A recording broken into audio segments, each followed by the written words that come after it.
Pendant 10 ans, Nathan a supplié d'avoir une fille.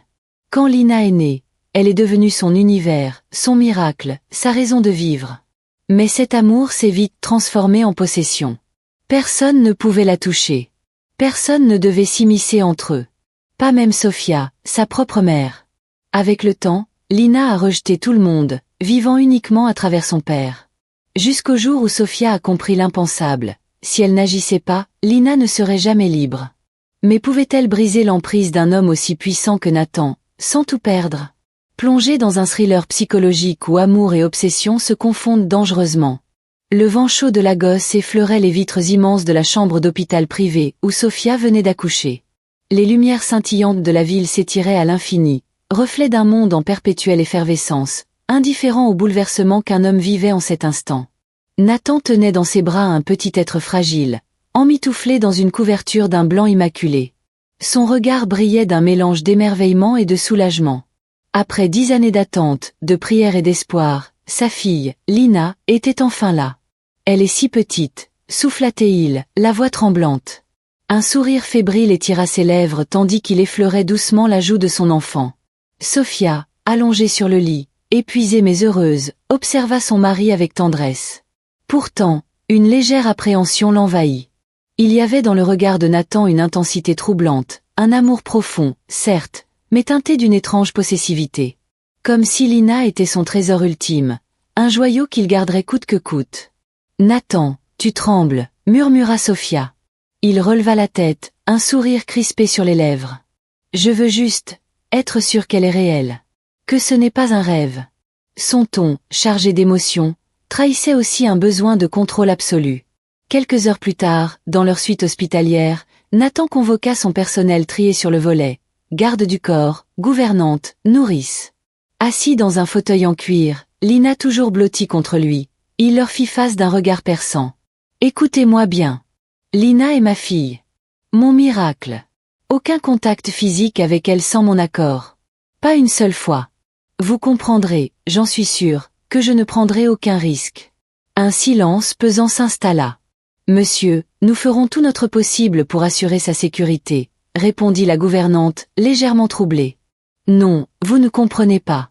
Ce n'est pas une simple question de sécurité, c'est à moi de la protéger. » Son regard sombre brillait d'une détermination glaciale. Sophia, qui observait la scène depuis son lit, sentit un frisson parcourir son échine. « Nathan. Je pense qu'ils ont compris, » murmura-t-elle doucement. Il ne répondit pas immédiatement. Ses yeux revinrent sur Lina, et il resserra son étreinte, comme s'il voulait l'absorber en lui. « Personne ne pourra jamais me l'enlever. » Le silence s'abattit sur la pièce. Sophia détourna les yeux, une inquiétude grandissante lui nouant l'estomac. Elle aimait Nathan.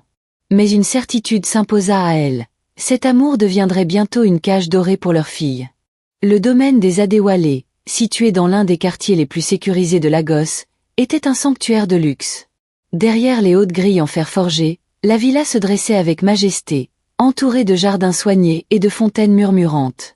À l'intérieur, le marbre scintillait sous les lustres de cristal. Des œuvres d'artistes nigérians renommés ornaient les murs. Tout ici respirait la richesse et le pouvoir. Et au cœur de cet univers, Lina, un nourrisson de quelques semaines, dormait paisiblement dans un berceau en bois d'acajou sculpté sur mesure. Nathan se tenait à ses côtés, fixant sa fille avec un amour infini. Elle était son miracle, son trésor, son monde. Et ce monde, il devait le préserver. À tout prix. Dans le grand salon, le personnel s'était réuni. La gouvernante, la nourrice, les domestiques et les gardes du corps attendaient en silence. Sophia, encore affaiblie par l'accouchement, était assise dans un fauteuil, une gêne croissante la gagnant.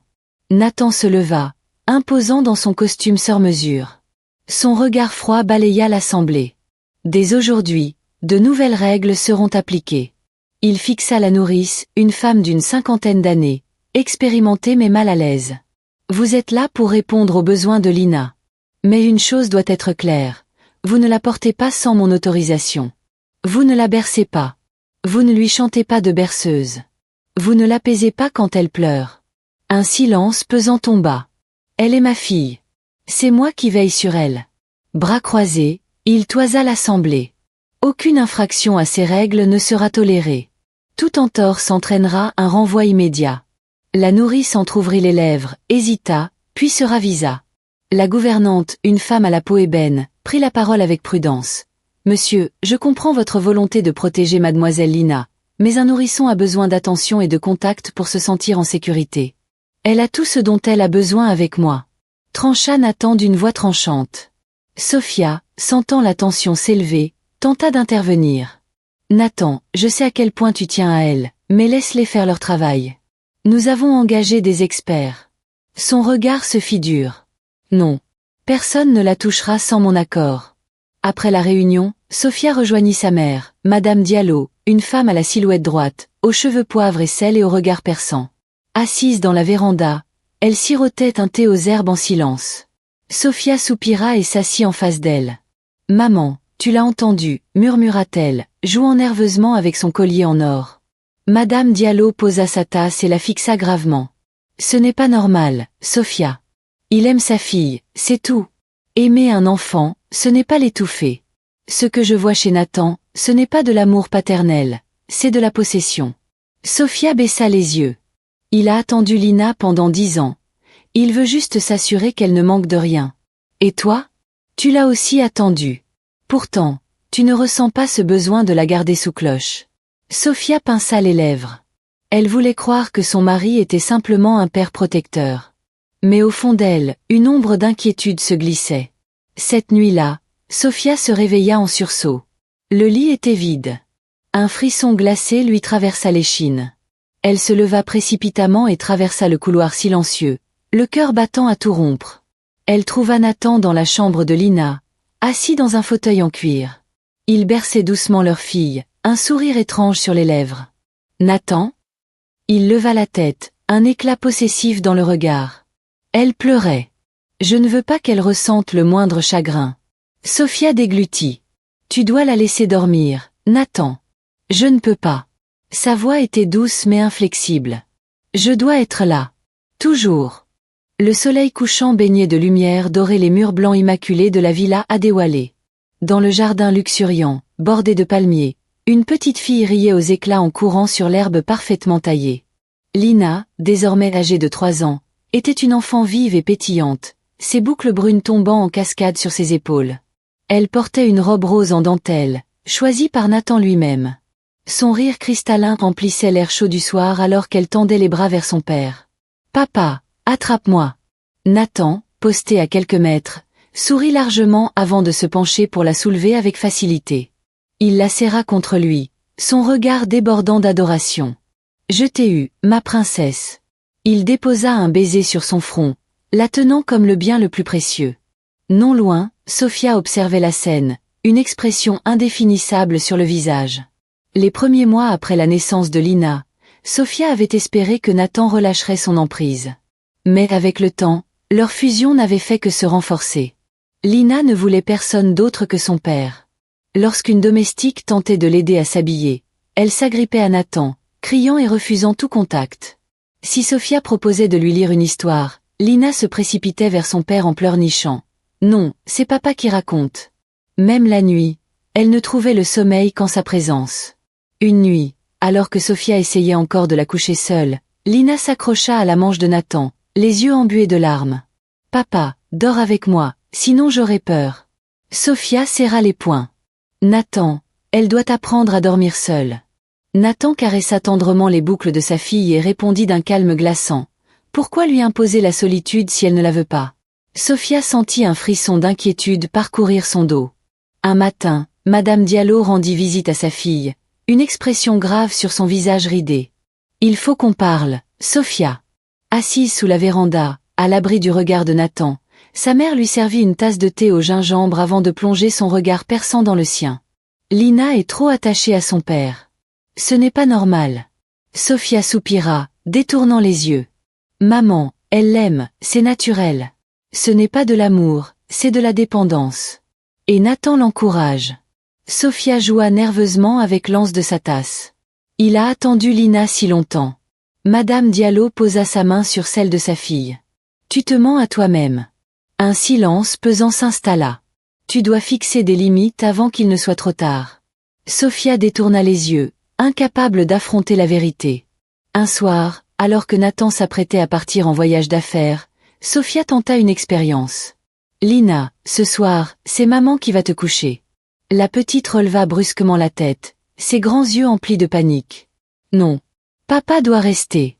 Papa doit partir, ma chérie. » « Non. » Lina éclata en sanglots, tapant du pied comme si on lui arrachait une partie d'elle-même. Nathan, déjà prêt à partir, hésita. Il s'agenouilla et prit le visage de sa fille entre ses mains. « Tu veux que je reste ?»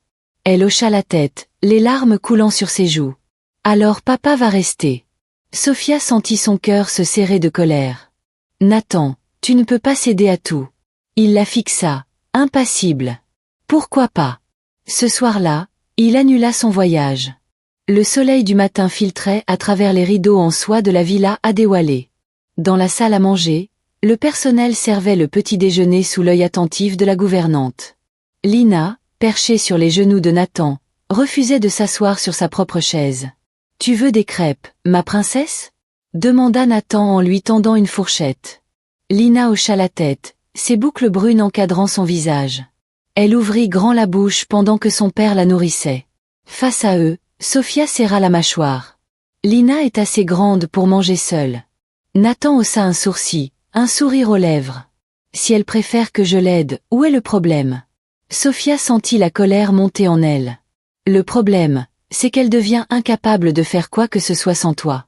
Lina, sentant la tension, s'accrocha au col de Nathan et murmura « Maman est méchante ». Le cœur de Sophia se brisa. Quoi? Lina, ne dis pas ça. Nathan caressa doucement le dos de sa fille et la berça. Ne t'inquiète pas, ma chérie, papa est là. Sophia sentit un poil écrasé. Il la montait contre elle. Dans les jours qui suivirent, Sophia se sentit de plus en plus exclue.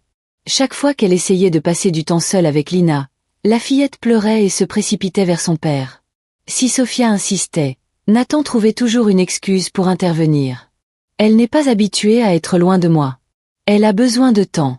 Ne la force pas. Mais c'était lui qui l'éloignait volontairement de sa propre mère. Un soir, Sophia entra dans la chambre de Lina et la trouva blottie contre Nathan dans son lit. « Nathan !» s'exclama-t-elle. « Elle a sa propre chambre. Elle a fait un cauchemar. Je ne vais pas la laisser seule. » Sophia sentit la colère monter. Elle ne va jamais apprendre l'indépendance si tu la couves ainsi. Nathan haussa les épaules. Pourquoi lui imposer quelque chose qu'elle ne veut pas? Un après-midi, Sophia prit une décision radicale. Elle entra dans le bureau de Nathan et planta son regard dans le sien. « Je veux qu'on impose des limites. » Il haussa un sourcil. « Que entends-tu par là? Lina doit apprendre à être une enfant normale. Elle doit passer du temps avec moi, avec d'autres enfants.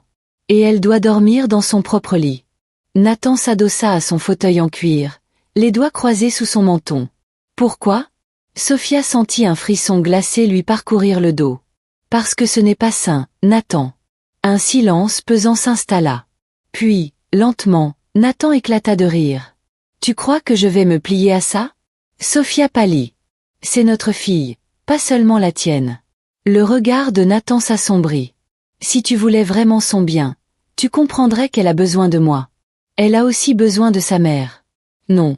Ce simple mot résonna comme un coup de couteau dans le cœur de Sophia. « Je suis celui qui la protège. » Il se leva, imposant, et la fixa d'un regard froid. « Si tu continues à te mettre entre nous, tu risques de la perdre. » Cette nuit-là, Sophia ne dormit pas. Les paroles de Nathan tournaient en boucle dans sa tête. Il était puissant. Il pouvait lui rendre la vie impossible s'il le voulait. Mais pouvait-elle laisser sa fille sombrer dans cette dépendance toxique? Elle devait agir. Lina grandissait, mais elle restait une enfant à part. Tandis que les autres filles de son âge jouaient ensemble, exploraient leur environnement et gagnaient en autonomie, Lina ne quittait jamais son père. Elle refusait d'aller à l'école, Nathan exigeant qu'elle reçoive des cours à domicile.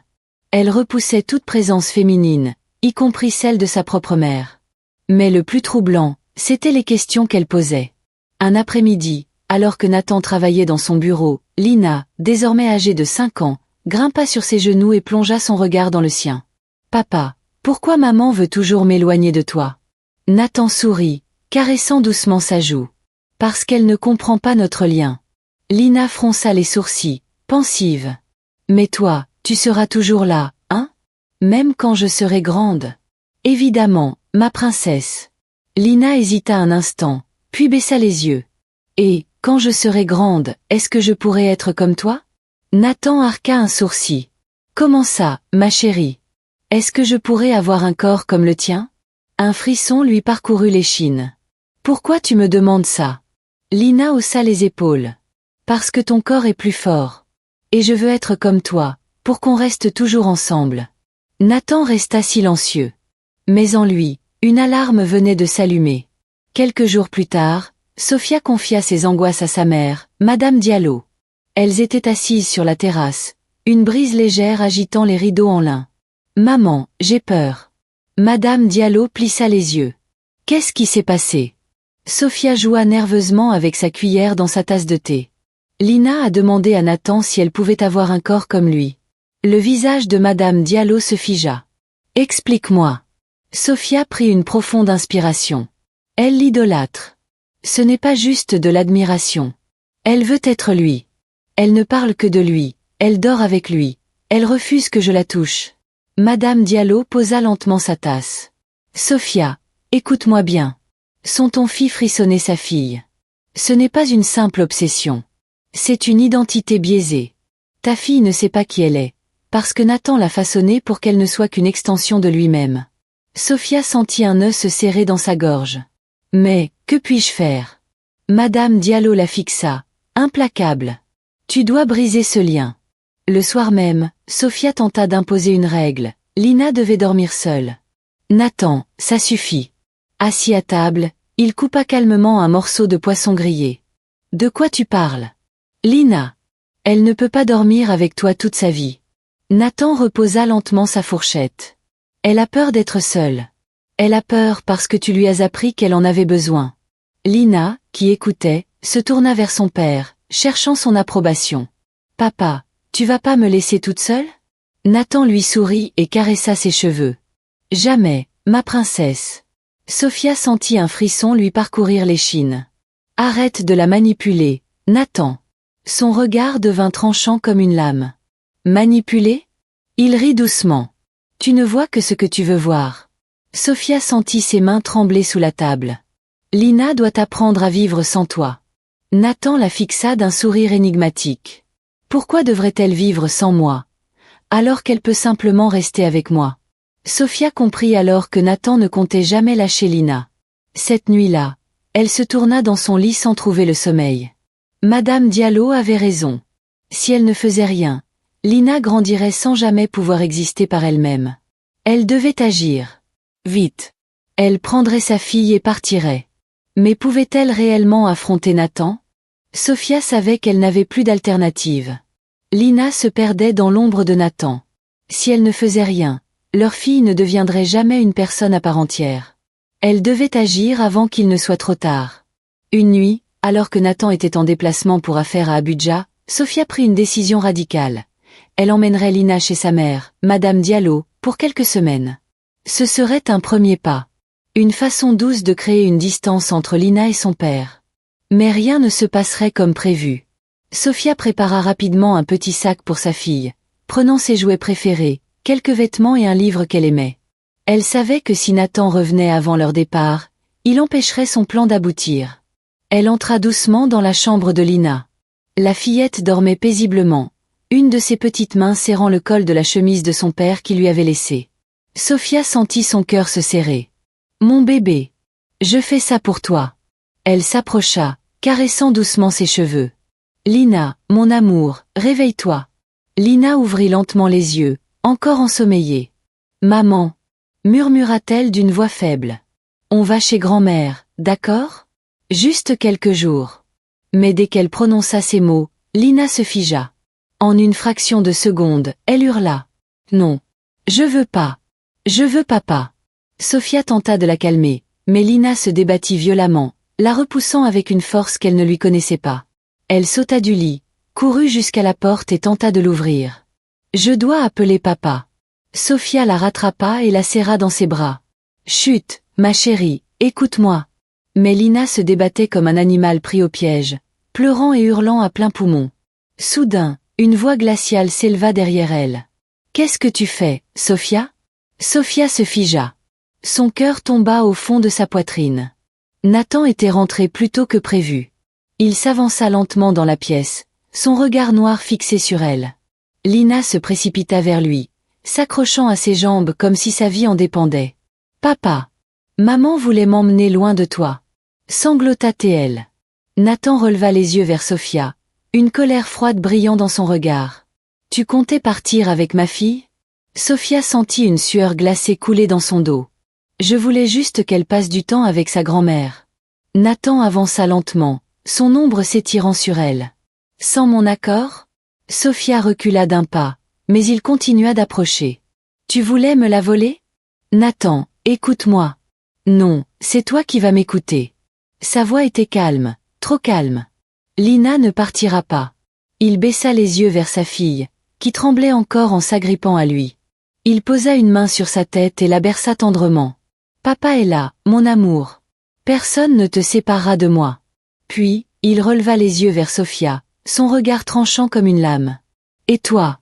Il s'approcha jusqu'à frôler son visage. « Si tu refais ça, je te jure que tu le regretteras. » Cette nuit-là, Sophia pleura en silence dans sa chambre. Elle venait de perdre une bataille cruciale. Nathan avait façonné l'esprit de leur fille. Lina n'était plus une enfant normale. Elle était devenue une extension de son père, incapable d'exister sans lui. Et Sophia savait que la seule façon de briser cette emprise serait de prendre une décision encore plus radicale. Elle ne pouvait plus se contenter de partir quelques jours. Elle devait fuir. Avec Lina.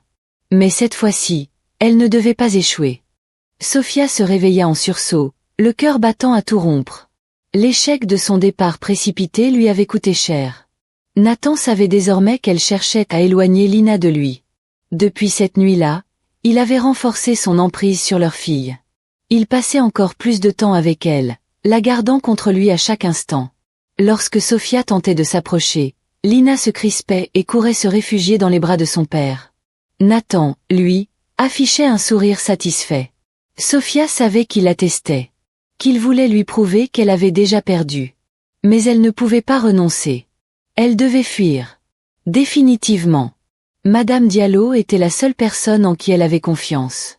Elles se retrouvèrent dans un café discret, loin du quartier sécurisé où Sophia vivait avec Nathan. « Tu dois quitter cette maison immédiatement. » Le ton de Madame Diallo était tranchant. « Maman, j'ai déjà essayé. » « Tu as essayé maladroitement. Cette fois, tu dois être plus maligne. » Madame Diallo lui tendit un passeport pour Lina, obtenu par l'un de ses contacts. « Je connais quelqu'un qui peut te faire quitter le pays. Mais tu dois être rapide. » Sophia hésita. Fuir, hors du Nigeria? C'est la seule option. Une peur viscérale lui noua l'estomac. Si Nathan découvrait son plan, il ne la laisserait jamais partir librement. Le soir venu, Sophia prépara discrètement une valise avec quelques vêtements pour Lina et elle. Elle répéta mentalement son plan. « J'attends que Nathan parte pour son rendez-vous. Je prends Lina. On rejoint maman. On quitte le pays. » Elle était nerveuse, mais déterminée. Mais alors qu'elle vérifiait ses affaires une dernière fois, une voix glaciale résonna derrière elle. « Tu comptes aller quelque part ?» Sophia se figea. Elle se retourna lentement et découvrit Nathan, appuyé contre l'encadrement de la porte, les bras croisés. Son regard était froid. Calculateur. Tu pensais que je ne le remarquerais pas? Sophia sentit son souffle se couper. Nathan avança lentement, dangereusement. Tu voulais encore une fois m'arracher Lina? Nathan, écoute-moi. Non. Il s'arrêta à quelques centimètres d'elle. Tu ne me priveras pas de ma fille. Son ton était calme, mais porteur d'une menace à peine dissimulée. Sophia serra les poings. Elle n'est pas qu'à toi. Nathan esquissa un sourire sans joie. Tu crois ça? Regarde-la, Sophia. Il fit un signe de tête vers la porte. Sophia se retourna, et sentit son cœur exploser de douleur. Lina se tenait là, les yeux pleins de larmes, mais les bras tendus vers Nathan. Papa, protège-moi de maman. Le monde de Sophia s'effondra. Nathan posa une main sur l'épaule de leur fille et la serra contre lui. Tu vois, Sophia? Ici, c'est toi l'étrangère. Cette nuit-là, Sophia comprit qu'elle n'avait plus d'option. Nathan avait retourné Lina contre elle de manière irréversible. Si elle voulait sauver sa fille, elle allait devoir se battre jusqu'au bout. Mais Nathan ne comptait pas la laisser s'échapper. Et elle le savait. Sophia était devenue une étrangère dans sa propre maison. Depuis que Nathan avait découvert son plan d'évasion, tout avait changé. Elle n'avait plus accès au compte bancaire. Son téléphone avait mystérieusement disparu. Les domestiques l'évitaient. 2 nouveaux gardes du corps avaient été engagés. Nathan ne la frappait pas. Il n'en avait pas besoin. Il la maintenait prisonnière d'une façon bien plus cruelle, en l'isolant. Et Lina ne la regardait plus comme avant. Elle ne répondait que lorsque Nathan était présent, lui adressant à peine un sourire. Chaque nuit, elle dormait encore dans son lit, blottie contre lui. Sophia s'endormait avec un poids écrasant sur la poitrine. Elle perdait sa fille. Et si elle ne faisait rien, elle savait qu'elle ne la reverrait jamais comme avant. Une semaine après l'échec de son évasion, Sophia reçut un message codé via l'une des domestiques fidèles à Madame Diallo. Demain soir. 23 heures, je viens te chercher. Sois prête. Maman. Sophia sentit l'espoir renaître en elle. Elle devait être prudente. Nathan, paranoïaque, surveillait chacun de ses mouvements. Mais cette fois, elle n'allait pas se laisser arrêter. La nuit était tombée sur la gosse, enveloppant la villa Adéwalé dans une obscurité paisible. À 23 heures précises, Sophia entendit 3 coups discrets à sa fenêtre. Elle s'approcha et aperçut Madame Diallo, vêtue de noir, cachée derrière un buisson. Sophia attrapa rapidement un sac qu'elle avait préparé et ouvrit doucement la porte de la chambre de Lina. La petite dormait, serrée contre Nathan. Sophia sentit les larmes lui monter aux yeux. Elle s'agenouilla près du lit et caressa doucement les cheveux de sa fille. « Mon amour, viens avec maman. » Mais alors qu'elle s'apprêtait à la prendre dans ses bras, Nathan ouvrit les yeux. Son regard était glacial. « Tu es vraiment prête à tout, hein ?» murmura-t-il. Sophia sentit son cœur s'arrêter. En une fraction de seconde, Nathan serra Lina plus fort contre lui. « Papa ?»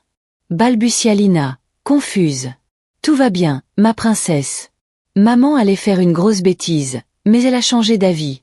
Sophia se pétrifia. Si elle arrachait Lina maintenant, elle hurlerait. Nathan le savait. Il avait encore gagné. Elle n'avait plus d'échappatoire. Quelques minutes plus tard, Sophia rejoignit Madame Diallo en larmes, tremblante de rage. « Je n'ai pas pu. » Sa mère, d'ordinaire si forte, posa ses mains sur ses épaules et murmura. « Tu ne pouvais pas partir sans elle. »« Je sais. » Sophia sanglotait, la voix brisée. « Il l'a déjà perdue pour moi. » Madame Diallo ferma brièvement les yeux, puis déclara d'un ton froid. « Alors nous allons faire ce que nous aurions dû faire depuis longtemps. » Sophia la fixa, interdite. « Quoi ?» Madame Diallo ouvrit son téléphone et composa un numéro. « Nous allons le détruire. » Sophia tressaillit. « De quoi tu parles ?» Madame Diallo inspira profondément. « Nous allons révéler qui est réellement Nathan Adéwalé. » Sophia n'avait plus d'armes. Nathan lui avait tout pris, son autorité parentale, son argent, son emprise sur Lina. Mais il lui restait une seule chose, la vérité. Et avec l'aide de Madame Diallo, elle allait s'en servir pour le détruire. Depuis des années, Nathan Adéwalé était un homme puissant et intouchable. Son empire financier s'étendait bien au-delà du Nigeria, et il savait manipuler aussi bien les hommes que les lois. Mais Madame Diallo avait enquêté. Elle connaissait des gens. Et elle avait découvert son point faible. Un scandale financier dissimulé. Des malversations étouffées. Une affaire de corruption impliquant des juges et des politiciens. Tout ce que Nathan avait tenté d'effacer refaisait surface. Et cette fois, Sophia et sa mère allaient l'exploiter. Le matin du 21 juin, plusieurs médias nigérians publièrent des articles accablants sur Nathan Adéwalé. En quelques heures, son nom était sur toutes les lèvres. Sophia, réfugiée chez sa mère, regardait les nouvelles avec un mélange d'angoisse et d'espoir. Puis son téléphone vibra. Un message de Nathan. « Tu viens de faire une erreur que tu regretteras toute ta vie. » Son sang se glaça. Le soir même, Sophia retourna à la villa sous protection policière. Nathan l'attendait dans le salon, le regard noir de rage. Il jeta un journal sur la table. « Nathan Adéwalé, l'empire du mensonge. C'est toi qui es derrière ça, n'est-ce pas ?» Sophia le fixa sans ciller. « Tu m'as enfermé dans cette maison. Tu as volé ma fille. C'était la seule façon de t'arrêter. Nathan s'avança vers elle, menaçant. Tu crois que tu peux me prendre Lina? La justice s'en chargera. Un silence pesant s'installa. Puis Nathan éclata de rire. La justice? Tu crois qu'ils vont te rendre ta fille? Il s'approcha encore. Lina ne veut pas de toi, Sophia. Elle sentit la douleur la transpercer. Mais elle serra les poings. Non. C'est toi qui lui as appris à me rejeter. Nathan s'arrêta, intrigué. Sophia inspira profondément et le fixa droit dans les yeux. Tu crois la posséder. Mais tu oublies une chose, c'est une enfant. Et alors? Elle finira par comprendre ce que tu lui as fait. Nathan perdit son sourire. Elle découvrira qui tu es vraiment. Il ne répondit pas tout de suite. Puis, d'une voix tremblante de colère, il murmura. Sors de ma maison. Quelques jours plus tard, les services sociaux intervinrent. Nathan, accablé par les poursuites judiciaires, perdit la garde de Lina. Lorsque Sophia la récupéra, la petite pleura dans ses bras, perdue, brisée. Il faudrait du temps. Il faudrait de l'amour. Mais Lina était enfin libre. Et Sophia aussi. L'histoire de Sophia et Lina met en lumière un danger silencieux, la manipulation psychologique et l'attachement toxique. Nathan ne frappait pas. Il ne criait pas. Pourtant, il contrôlait, il isolait, il possédait. Leçon de vie. L'amour ne doit jamais être synonyme de possession. Protéger un enfant, un partenaire ou un proche ne signifie pas les enfermer. Un amour sain laisse de l'espace, du respect et de la liberté. Écoutez les signaux d'alarme. Quand des proches vous disent ça ne semble pas normal, ne fermez pas les yeux. L'isolement, la dépendance excessive et le contrôle sont des signes alarmants. Ne laissez pas la peur vous immobiliser. Affronter la vérité est parfois douloureux, mais c'est la seule voie vers la liberté. Faites confiance à votre instinct et osez agir. Demandez de l'aide. Vous n'êtes pas seul. Famille, amis, professionnels. Il y aura toujours quelqu'un pour vous soutenir et vous aider à sortir d'une situation toxique. Le temps guérit, mais la reconstruction demande de la patience. Après une relation toxique, il faut du temps pour se retrouver, guérir et avancer. Entourez-vous de bienveillance et progressez pas à pas. Si vous vous reconnaissez dans cette histoire, ne restez pas seul. Cherchez du soutien et faites le premier pas vers une vie plus saine et libre. Vous avez une expérience à partager ou un message d'espoir? Laissez un commentaire. Parlons-en.